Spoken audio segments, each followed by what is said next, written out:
Welcome to the Crazy Cool Family Podcast with Don and Suzanne Manning. Parents, what if we could give you the power to transform your family into something absolutely amazing? A family where everyone is healthy, gets along, loves Jesus, and has great purpose in life. Hey, let us flip your thinking to unlock the power God has given you to create your own Crazy Cool family.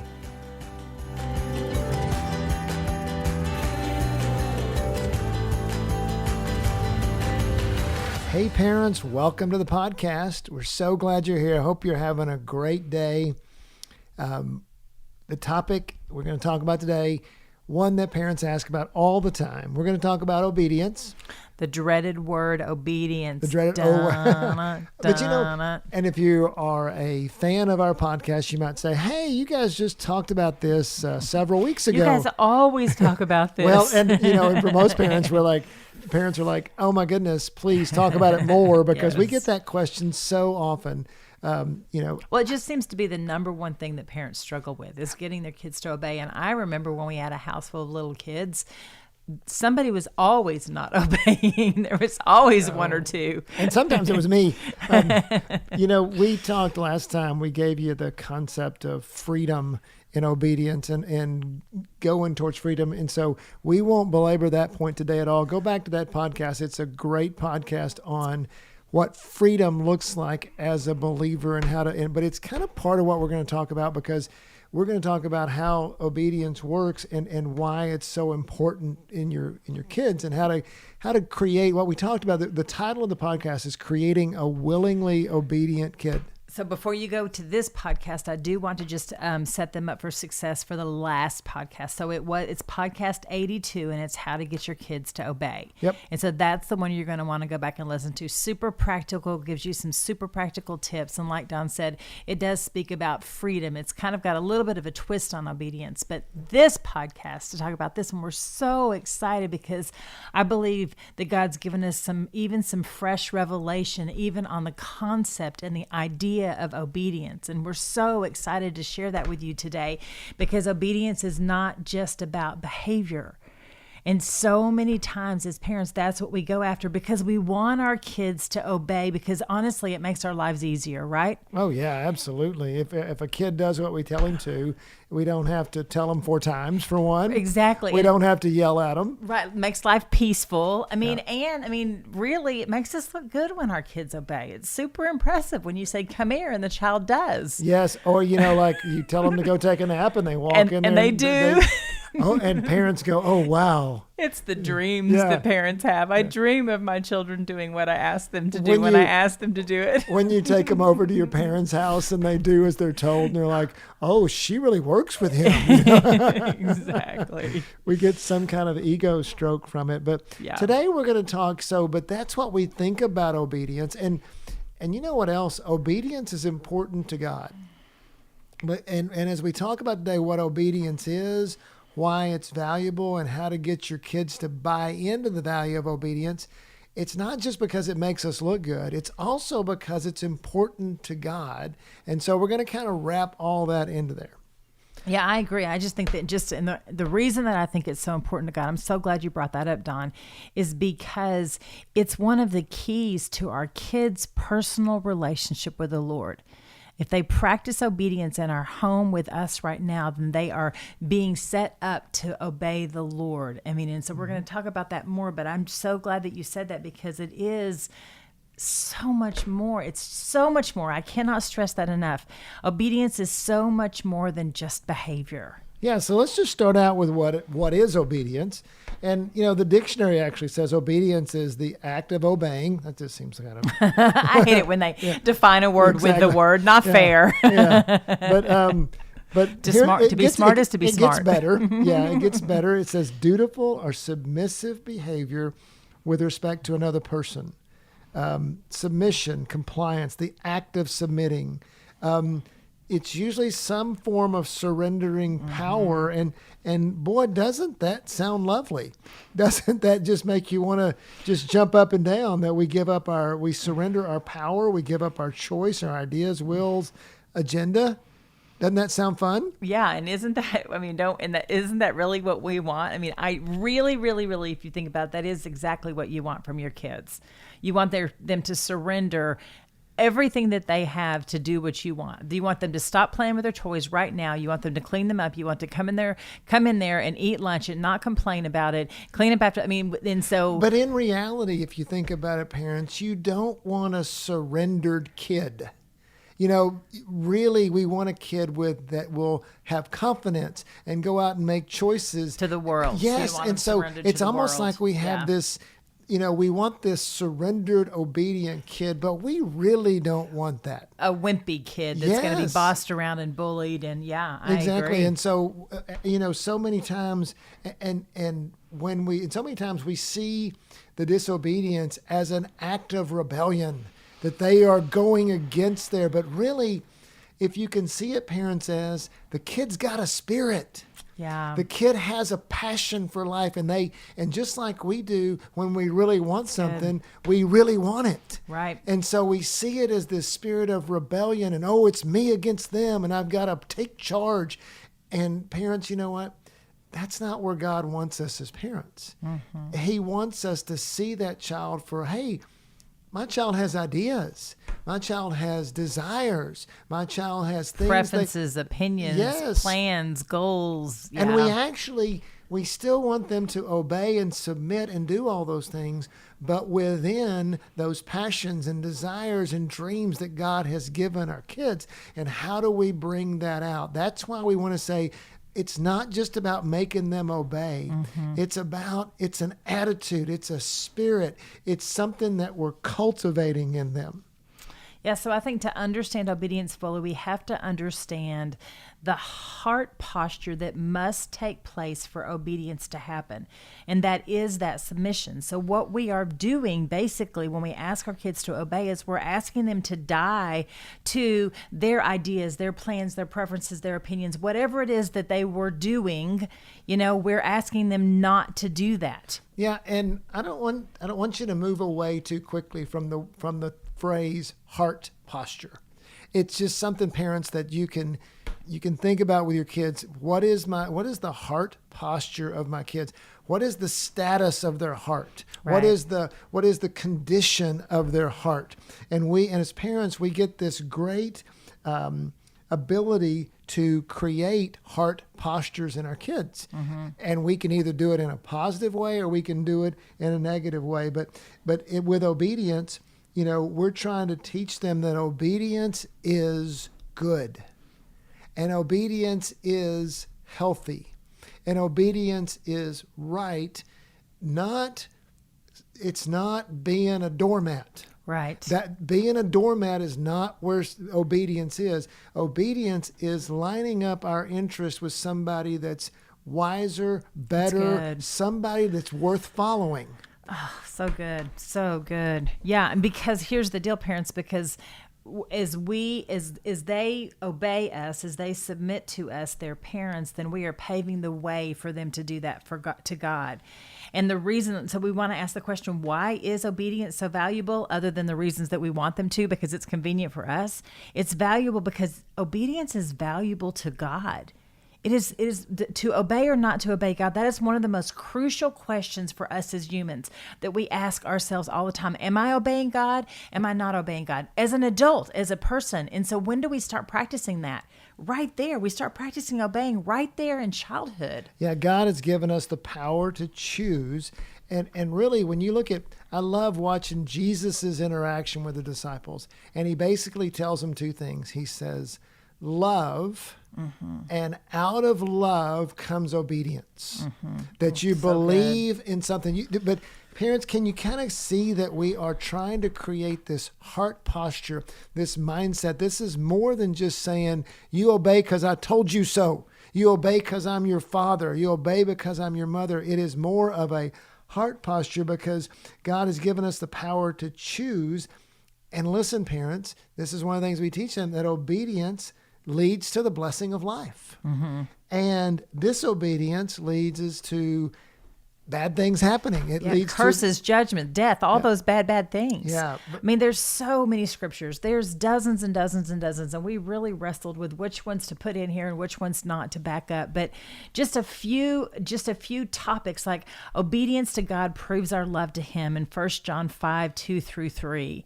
Yeah, it says, by this we know that we love the children of God when we love God and obey His commandments. For this is the love of God, that we keep His commandments, and His commandments are not burdensome. And so that's how we prove to God that we love Him, that we obey. How valuable is it if we can tell our kids, no, this is why we obey right now, because when you do that, you're proving your love for me as parents, but you're proving your love for God, or our faithfulness. It demonstrates our faithfulness. Yeah, and our faithfulness is demonstrated. 1 John 2, it says, 3-6, it says, and by this we know that we have come to know Him if we keep His commandments. Whoever says, I know Him, but does not keep His commandments is a liar. Hello. And the truth is not in him, but whoever keeps His word in him, truly the love of God is perfected. So obedience perfects love. Yes. That when Yes. and by this we know that we are in Him. Whoever says he abides in Him ought to walk in the same way in which He walked. So we obey those that are in authority over us. Mm-hmm. So, and the first thing a child sees about authority is parents. Mm-hmm. But realize, parents, you're in this mode of you're always transferring that authority to God. Mm-hmm. And so how you do that is going to affect how your child is going to obey God. How that obedience, where the scripture says that the obedience and truly the love of God is perfected. So good. Well, and just like when our children obey us, how it pleases us, that glorifies God when we obey Him and when our children obey Him. 1 Peter 2:12 tells us that, it says, keep your conduct among the Gentiles honorable, so that when they speak against you as evildoers, they may see your good deeds and glorify God on the day of visitation. Because guess what, parents? One of the reasons you tell your kids to obey is because it shows the world how much we love God and how much you love your parents. Yes. And so it shows us to be different in the world. Mm-hmm. And it actually just opens up avenues of blessing. We were talking about obedience brings blessing. That's one of the things that you want to instill in your child, that obedience to God. One author says there is a way things work. And there is a way God has designed the world. Right. And for example, if you're not going to be obedient to God and forgive others, it's going to create bitterness in your heart. But if we obey, and even though it's hard, and we forgive others, parents, you can relate to this. But the child, it may be something. If you share, it's going to create blessing in your life. Yes, exactly. And if you share your cupcake at lunchtime, then tomorrow, somebody's going to bring M&Ms and they're going to share with you because you shared your cupcake. It's just. But if you're always a selfish person and you're not obedient when the teacher asks you to share, or then here comes, nobody's going to want to share with you. Yes. John 13:17 says, if you know these things, blessed are you if you do them. It's not just about knowing. Jesus says, hey, the demons know and they don't do, or they don't follow, but if you know and believe and follow and obey, then here comes the blessing. Okay, so parents, we know that obedience is valuable. We know it's valuable to you, and we've now told you some of the many, many scriptures of why it's valuable to God. But we just want to cast vision to you parents just a little bit. We just kind of want to dig past that perception that obedience is something that has to happen, to something that you desire and your children desire. Yeah, think about this. Okay, so a 1-year-old has no idea about obedience. A blank slate is what I would call it. At 1, they're usually pretty obedient because they don't know they have choices in life yet. But then they get to be 1 and a half, 2 and 3. And they have no idea how to obey. So, and just think about and they've got a very strong will not to obey. It's that passion we were talking about. And think about if you were, I don't know, learn how to play basketball or learn how to shoot a gun or play the guitar or something, man, these things, learning a skill like that's so valuable, like obedience, takes time. And Well, takes experiences coming at you, and it's what wins takes and failures. practice. Yeah, practice. And you're going to fail at it a lot, but you get better at it over time. But realize our end result goal is to have a willingly obedient kid that values obedience. Yeah. And picture that, parents, when that kid is grade school, that kid is middle school, we want to be able to give them more and more, going back to our other podcast, more and more freedom. We want to give them more and more responsibility, more freedom. Well, guess what? We got to teach them that. And so really you spend years teaching your kid to be a willingly obedient kid. That's the vision we're trying to put into you, to teach them the value of obedience, to teach them the why of obedience, to teach them all these things that are going to help them to go, oh, I get it. Yeah. And I just, parents, you get the first chance to do this. You've been handpicked by God to teach and show your children what obedience looks like and how to do it, and how it honors you as parents, and how it honors the Lord, their Father above. You're the one that makes those connections for them. I just get so excited about that, because it's like, God picked me. He put me on the Manning team. He made me the mom of the Mannings, and he gave me the task of teaching my children what obedience looks like and so, how to do it. And what we want to move you away from is thinking that obedience is so hard, and it's so, I've got to be so firm, and I've got to be, and how we use anger and control and all those things, rather than what Suzanne's saying. We have this incredible opportunity. Yeah, there's going to be a bunch of mistakes along the way. But we're going to show our kids the value of obeying God. And we're going to help them overcome in an earlier age what we had to, we didn't, so many of us, we didn't learn obedience till we were adults. We may have even loved God. Yeah, and the consequences of our actions, like getting the speeding ticket or worse, So one of the things I want us to do as parents, one of the flips I want us to make, is to make obedience be a good thing and not a bad thing. And so many times as parents, we come at it as something that they get punished for because they didn't do it, because they were disobedient. And instead, I would rather build up, you were obedient. You're being obedient. Oh, choose obedience. Let's be obedient. Because when you do the other side, think about think about what you thought as a teenager and and in grade school, that obedience isn't any fun. Obedience is nothing. Yeah, I don't want to obey. Well, something I get in trouble for. I'm not going to, Yeah, and instead we want to say that obedience brings life. And how you do that is so important. So we hope that in the first part of this podcast, we have really instilled in you this value of creating, why it's important.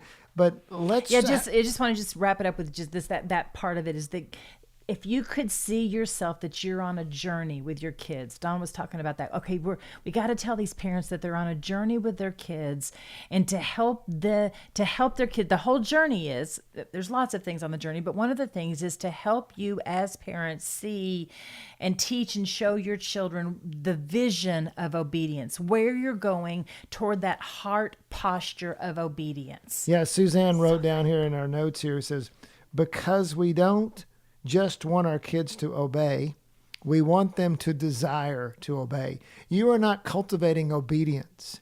You are cultivating the desire for obedience. Yes, that is the key. That's the flip right there. It's not about obedience. It's not about getting them to obey. It's about getting them to want, to desire it, to hunger, crave for it. So here's some practical ways that you can do that. Here's some practical ways that you can instill in your kids the value of obedience.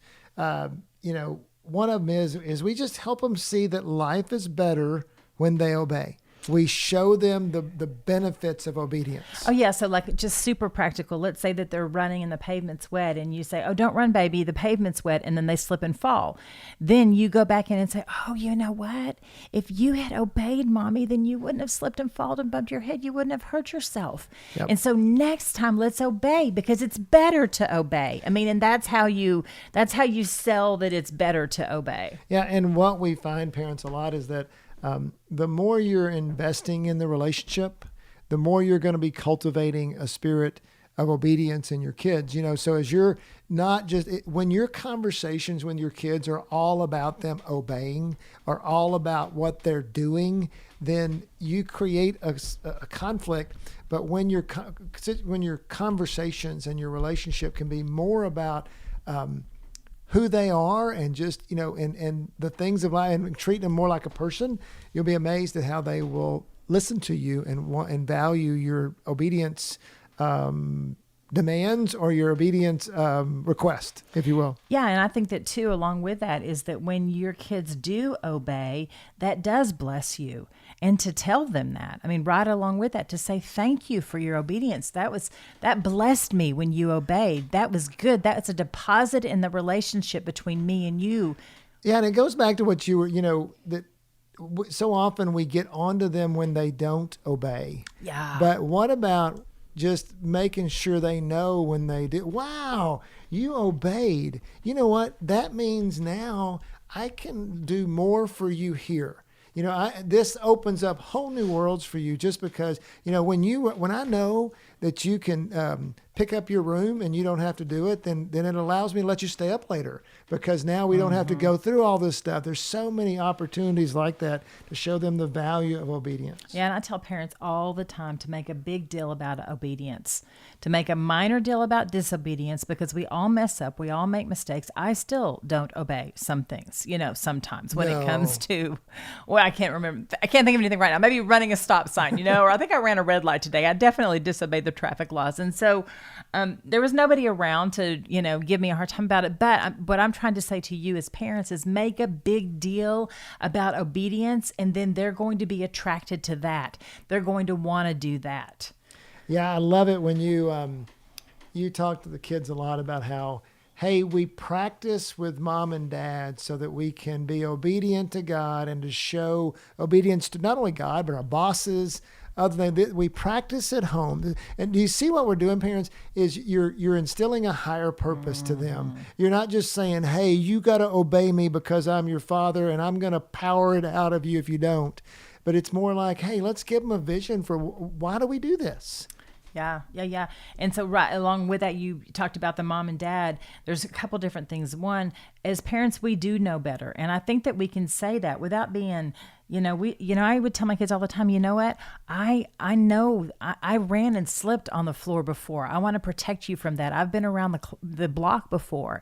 And then you can't, we've got to address the fifth commandment, honor your mother and father and things will go well with you. That right there we've got to pay attention to that. We've got to share that with our children. Children, do you understand that that is a promise? That's the only commandment that comes with a condition. If you do this, then this. If you obey your mother and father, then things will go well with you. And so to show them that you get to practice, God set it up for you to practice obeying with me. Because when you obey with me, God's got great things for you. And I've got great things for you. Yeah. And we talk in our discipline course about natural consequences and how natural consequences are so are so good to point out. And that's really what you're talking about with obedience a lot is you're bringing to awareness what happens when you don't obey, and you're bringing to awareness what happens when you do obey. Wow, just like she said, when you tripped over that toy because we didn't clean it up, now all of a sudden, or that really hurts your toe, or Or like one of our kids got cavities, and I was like, that's because you didn't brush your teeth. You said you did, but you didn't. And so the consequences of our actions, and guess what? He brushes his teeth now. Or they make a bad grade because they didn't study enough for the test. And, and so, well, what can we do about that? If we're obedient to what our teachers want us to do, then guess what? The result's going to be good grades. On the other hand, if they went to bed well the night before and they wake up happy, you're like, wow, look what happened. When you didn't wake up on the wrong side of the bed. Exactly. What a blessing. Wow. And look at all the energy you have for the day, or, wow, your hair looks great. You must have washed it and brushed it. That's awesome. There's look no what big happened. rat's nests in there. Right. So many practical things to do to get our kids to buy into the value of obedience, to desire to obey. No, and one of those things I really want to point out is that one of the best reasons your children, we say this all the time, but it never gets said enough, because your kids so value your approval. Mm-hmm. And so one of the things, and so when we are really negative parents and we're harping on disobedience, what we are doing is driving into our kids, you're not good enough, you're not enough, whatever that is. But when you can say, oh my goodness, how happy that makes me, right, when you obey. Wow, people say, well, you're manipulating them. No, it makes us happy. It makes God right. happy when we obey. Oh, and right. we are in the image of God. So it's right. okay when you praise your kid and you say, well, I don't want them to, man, that's not much. They didn't do very much. Yes, they did. Mm-hmm. The 3-year-old picked up the toy. That's right. awesome. Right, that's a step on the journey that we're talking about. It's a very, very long journey. Yeah, many steps of obedience. And I hear the parents go, well, he ought to picked up 5 toys. Okay. Let's celebrate the one yeah, and let the kid glory in that, yeah. and then we'll move to the 5. And the same thing like with sports, they get a hit. Well, I'm not going to, he ought to got 3 hits that day or whatever. It's like, oh my goodness, you got to celebrate the journey, and you got to celebrate the progress, the steps they're making. That's good. And to create, what are we creating? Because if you create another thing, especially to parents that are more achievers, when you create an atmosphere of obedience, you also create an atmosphere of hard work. Mm-hmm. You create an atmosphere of wanting to do more. There's so many things that come out of obedience. Mm-hmm. And just the last thing we want to talk about is, before we wrap up here, is to talk to them about the why behind why they obey. When we, again, in our discipline course, we have a whole deal on that. So powerful, the power of, why. I mean, we cannot stress enough how important it is to understand why. I mean, it plays into respect. We talked about that in a podcast about if your kids can understand why, what it is that's going on, then that's what gives them the motivation to obey. We talk about them desiring to obey, and if you can tell them why. Right. And we're not talking about the why, like, why do I have to do that? The why of whining. We're talking about having you being proactive about telling them why. So they can understand it and own it. Yes. So they can own it themselves. So they can choose to obey because they see the reason to obey is valuable and important. Because that's what we're talking about as we wrap up, is how to go after the heart posture, if you remember that word, and not just the behavior. And so once you start to see your journey with your child as developing in them a spirit of willing obedience, mm-hmm. and you're working towards that goal, it changes the way you look at obedience. Mm-hmm. And if you can see disobedience as a red flag, that's something that's going on in your child's heart that needs attention. It's not that they're rebellious. It's not that they're brats. It's not that they're just throwing a fit. It literally is, okay, wait a second. My child's being disobedient right now. What is going on? And stop and ask the Lord. Ask your child. Maybe they don't feel like they're being understood, or they don't feel like they're being heard. Yeah. And really, and even thinking about it too, is I have this child with all these visions and dreams. Yes. I'm really grateful for that. I have to channel that in a way. What am I going to do? Okay, maybe they need more attention. Maybe they need, more. Maybe they need more why. Maybe they need more understanding. And maybe they do have that resistant heart. Well, okay, why is that happening? And then asking God about that. So many things come out of the attitude of wanting to create that willing, obedient spirit in your child. So much. And just know that if you do have a strong-willed child that's got strong opinions and strong preferences, the power of why really does help, because you really are trying to convince them to see it from your perspective. And last challenge as we leave here, just ask them. Yes. Hey, you're being disobedient here. Would you mind telling me why? Exactly. Why are you choosing to not obey right now? That's not like you. That's not characteristic of you. I see you obeying all the time. Why are you not obeying in this situation? Yeah, and sometimes it might be, you know what? I'm sorry, but we just can't do that right now. We got to go forward. But sometimes it's going to say, you know what? You're right. I didn't understand it from that perspective. Yeah, Thank you for sharing that perspective with me. What if we did it this way? And it comes out differently. So, hey, I hope, parents, we have done a good job here today of instilling in you this vision of helping your child to be willingly obedient over time, giving them room to grow, but also giving you some very practical ways to make that happen, to help them see the why, to help them be aware of it, to praise them, and all these things we've been talking about, because firsthand experience, having an obedient child is a huge blessing. And at every age it can happen, but they're on this journey and you got to walk them through it, and you will see. But especially, and we get to walk them through it. Once again, that's what I'm so excited about as parents, is we are the ones that get to show our children what obedience looks like, so that as they practice obedience with us, who are walking and talking with them on this earth, then they can live it out with an invisible God. Yeah. So exciting. And it is so exciting when your kid's in grade school and middle school and they are obedient and they are full of life. Obedience also just brings life. If it's done well, it brings life and hope. Favor, and joy. blessing, yes. all of that. So, and hopefully you have gotten some inspiration to go tackle obedience with your children. This. You got this. We believe in you. So we do believe in you, parents. Go be crazy in helping your kids to learn to be obedient. Go be crazy and crazy and crazy. CrazyCoolFamily.com.